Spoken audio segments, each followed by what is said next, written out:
Before they were legends, before the stadium tours, screaming fans, the global stardom, and the groundbreaking albums, they were just a group of young lads with big dreams in Liverpool. This is the untold story of the Beatles' journey from a humble skiffle band to the biggest cultural force the world has ever seen. Let's rewind and discover how it all began.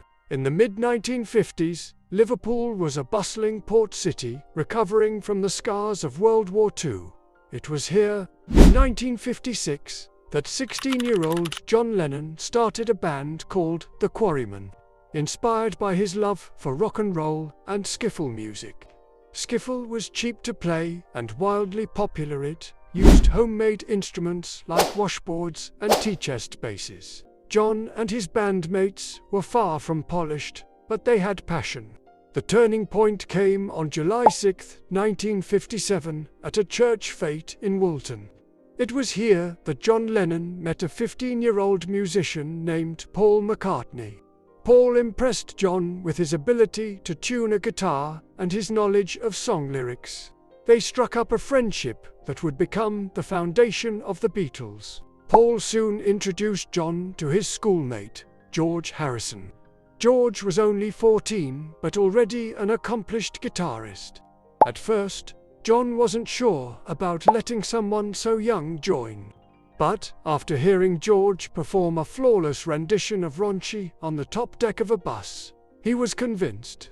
George officially joined in early 1958. The group spent the next few years playing small gigs around Liverpool and experimenting with different band names. They called themselves Johnny and the Moondogs and the Silver Beatles, before finally shortening it to the Beatles in 1960. The name was inspired by Buddy Holly's band, The Crickets, and it cleverly combined the idea of music beats with Beatles. By 1960, the lineup included Stuart Sutcliffe, John's friend from art school, on bass.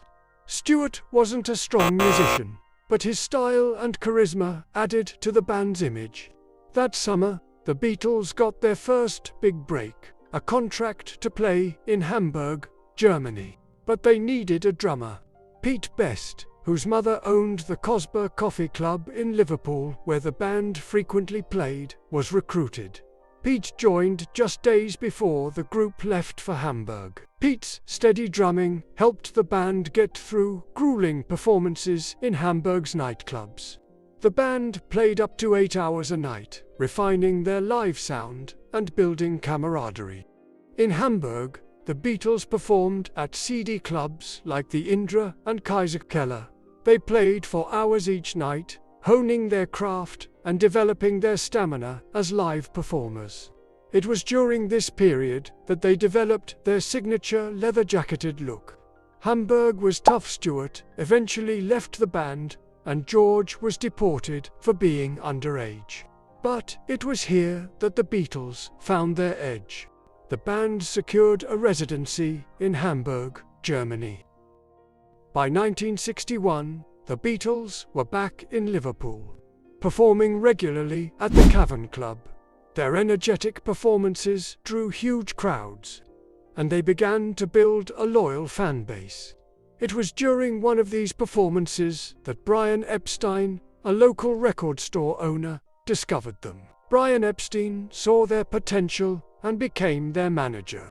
He refined their image, swapping leather jackets for tailored suits and emphasizing professionalism. Under Brian's guidance, the Beatles auditioned for Decca Records in January 1962, but famously, they were rejected. Decca's executives told them, "Guitar groups are on their way out." Despite the rejection, the Beatles didn't give up. Brian eventually secured them a deal with EMI's Parlophone label, and they began working with producer George Martin. However, George Martin wasn't impressed with Pete Best's drumming and suggested they use a session drummer for their recordings. Around the same time, the band made a crucial lineup change. In August 1962, drummer Pete Best was replaced by Ringo Starr, who had been playing with Rory Storm and the Hurricanes. Ringo's drumming and personality fit perfectly, completing the lineup we know today. In October 1962, the Beatles released their first single, Love Me Do. Though it only reached number 17 on the UK charts, it marked the beginning of something extraordinary. By early 1963, their second single, Please Please Me, shot to the top of the charts. Suddenly, Beatlemania was born. The Beatles' popularity exploded in 1963. Their debut album, Please Please Me, was recorded in a single day and topped the UK charts for 30 weeks.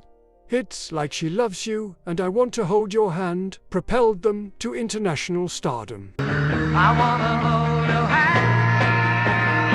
In February 1964, the Beatles conquered America with their iconic performance on The Ed Sullivan Show. Over 73 million people tuned in. Marking the start of the British invasion, the Beatles became a global phenomenon overnight. As their fame grew, the Beatles found themselves at the center of controversy. In 1966, John Lennon made a comment during an interview, stating, "We're more popular than Jesus now." While the remark was taken out of context, it sparked outrage, especially in the United States, where Beatles records were burned in protests. At the same time, the band began to grow apart creatively. After years of non-stop touring, they were exhausted. Their decision to stop touring in 1966 marked the beginning of their transition to a studio-focused band, producing groundbreaking albums like SGT, Pepper's Lonely Hearts Club Band, and The White Album. In 1969, tensions within the band reached their peak. The recording sessions for Let It Be were fraught with disagreements. Paul's desire to keep the band together clashed with John's growing interest in solo projects and his relationship with Yoko Ono. George felt overshadowed, and Ringo often found himself caught in the middle. By April 1970, Paul McCartney publicly announced his departure from the band. The Beatles were officially over, but their music continued to inspire generations. From their humble beginnings in Liverpool to their reign as cultural icons, the Beatles left a legacy that remains unparalleled. The Beatles' journey was filled with highs and lows, triumphs and controversies. They didn't just change music, they changed the world.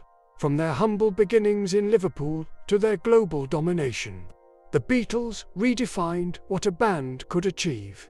They didn't just make music, they changed the world. Thank you for watching this deep dive into their incredible story. Don't forget to like, comment, and subscribe, and let us know your favorite Beatles moment in the comments below. Until next time, keep the music alive.